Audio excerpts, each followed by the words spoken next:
أعزائي المشاهدين، مع فقرة أخرى من MMA ماراثون للفنون القتالية المختلطة الذي سوف يكون 24 ساعة اليوم. هذه الفقرة سوف تلقي الضوء على شيء مهم جدا، وهو الحالة النفسية للمقاتل قبل الدخول إلى القفص.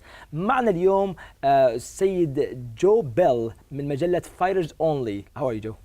Yeah, good to see you. Okay. We often hear that someone, a fighter, had lost a fight because of his mental condition, because of the mental aspect. You know, they talk about percentages, 90% physical, 10% mental, or whatever percentage people give. What is your view on it? It's an interesting one. I think that a lot of fighters, use that percentage, that it's 90% mental, 10% physical, but in terms of psychology, there's no definitive way of being able to measure that.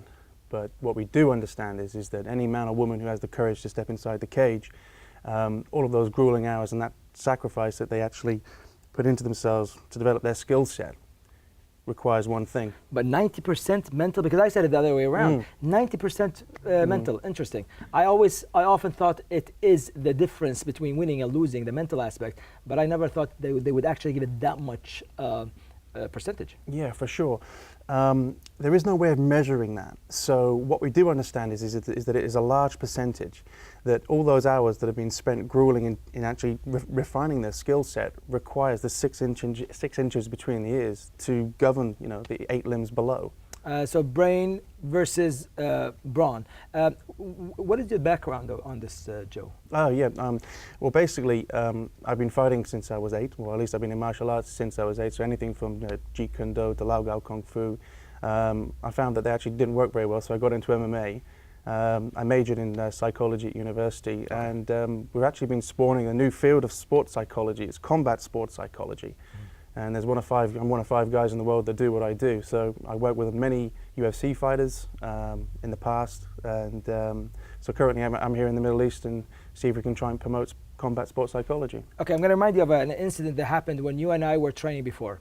You're not ready for this question. Go for it. You were fighting with Azzuddin Al-Moti. It was during a seminar of Royce Gracie. I remember. We were actually fighting, and I stepped out and turned around, and you guys were going at it, and I saw him actually lift you and throw you on the floor. And I heard that thump. And at that point, I remember Royce Gracie did say that was a bit too hard. But you went back and said, no, it was perfectly fine. You timed it well, and it did not actually take a toll on you. I did not see the look that I've seen on some people when Azzuddin fought with them, that they are afraid. They did not have that look. So my question to you, which we're not expecting this, is how did you not react? Because I saw the wind knocked out of you, but you were fine. You had like fun with it. How did you train yourself to get into the situation and react the way you reacted? Everything's about emotional control. You always find that many fighters, and some pretty talented fighters, they often find that when they get into that conflict situation, that their emotions take over, and often that's invoked by fear, and fear instigates anger, and anger often finds its way out in MMA, and it's quite unsavory. Hold on, so you're saying that anger actually works against the fighter? Many times it can, yeah. The idea is that you take 2 very well trained MMA athletes. The difference between them in terms of skill set is very minimal.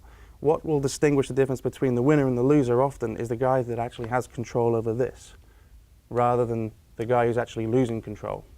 Okay, so if you harness your anger, you can gear it, if I'm understanding you correct, you're gearing your anger with your emotions to make it into a positive thing. Yeah, I mean, in terms of aggression, you can have controlled aggression, and then you can have hostile aggression. And you often find with inexperienced fighters that aggression can often mutate into hostile aggression, where they are just solely fixed on actually punishing the individual. The idea is to maintain a level of aggression and being able to switch channels, switch into control and then switch into controlled aggression. I remember I went to retirement, came back for one fight after the 9/11, just so we can show people that we're supportive. I remember they were asked me to fight. I didn't have my equipment. I remember getting hit to the groin because my groin guard was like something I just borrowed, new one, but borrowed. And I remember the first thing I told the guy, watch the low kicks. First thing he went to was a low kick, and that really made me very upset. Yeah. And I beat him like I beat nobody, and that was the fight before the last. and I try to gear the anger towards beating him in.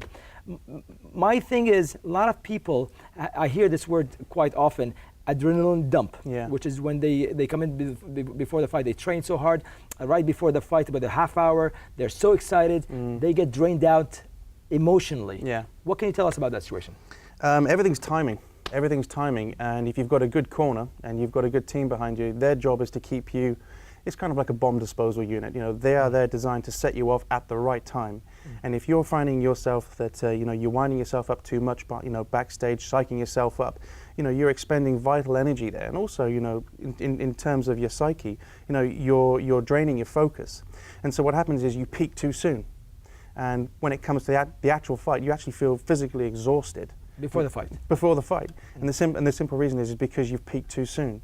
The idea is that your teammates are designed to function as one unit and set you off at that right moment. So just before the doors open, that's when you should be peaking. But in MMA fights and in tournaments like such as Hard Knocks that way we have, the Shock and Awe that we had in season 1, you cannot control the timing for the fight before you.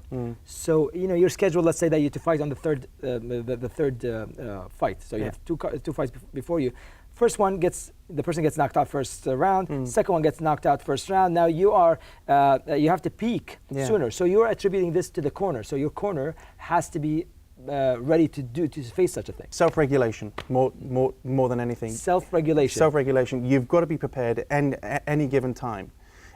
So as you say, you have no idea how the cards are going to pan out in front of you. So like you're getting knockouts left, right, and center. That's why your corner always has to be with you from the word go. They can't be off doing other errands. They need to be focused on you as an individual, because ultimately it is a team event until that individual steps inside the cage. How much should they be ready before the fight? Meaning, how like people hitting the pads before, people trying to wrestle to the floor. Yeah. What kind of percentage do you think they should give before their match? I don't know. It's very difficult to measure it in terms of percentage. You obviously want to go into a fight warm. Okay, so the moment that that the fights start, you should be gearing yourself ready. And again, I think it's more down to skill of the actual corner, because remember is that individual who's actually going to be fighting, their emotions are going to be all over the place, and their idea is to try and help steer them in the right direction. Last question. We often see before the fights people doing the Muay Thai rituals.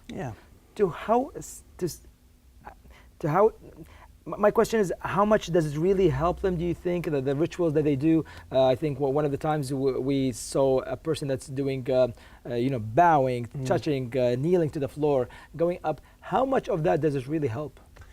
I mean, I can only speculate on this one because, there haven't been any, clear studies to investigate it, though I guess it'd be an interesting field. In all honesty, I think what it does is, once you've got ritual, that battle is imminent. Okay, and so it's kind of a tier step. So you enter the ring, you start doing your ritual, and you know what's coming next. So I guess it's quite good because that'll allow you to center the mind and keep it fixated on what's ahead. I think it's quite good. Okay, I'm going to add one more thing because of the good luck thing, the good luck charm. I know some fighters that don't wash their jock strap. Some fighters really they do the same rituals before the fight. Do you think that helps? I think it might help certain individuals. A lot of it is probably tied up with self-fulfilling prophecy. If they believe that it will help, it can only have a positive psychological impact on them. For those who are a bit more skeptical, it probably won't have any effect. But I think it's a very individual thing. Joe Bell, these were great informations. I thank you so much for being our guest. Pleasure. Thank you very much. Thank you. أعزائي المشاهدين، كان معنا جو بيل من مجلة فايترز أونلي ليلقي الضوء على نفسية المقاتل قبل القتال. والآن مع فقرة أخرى.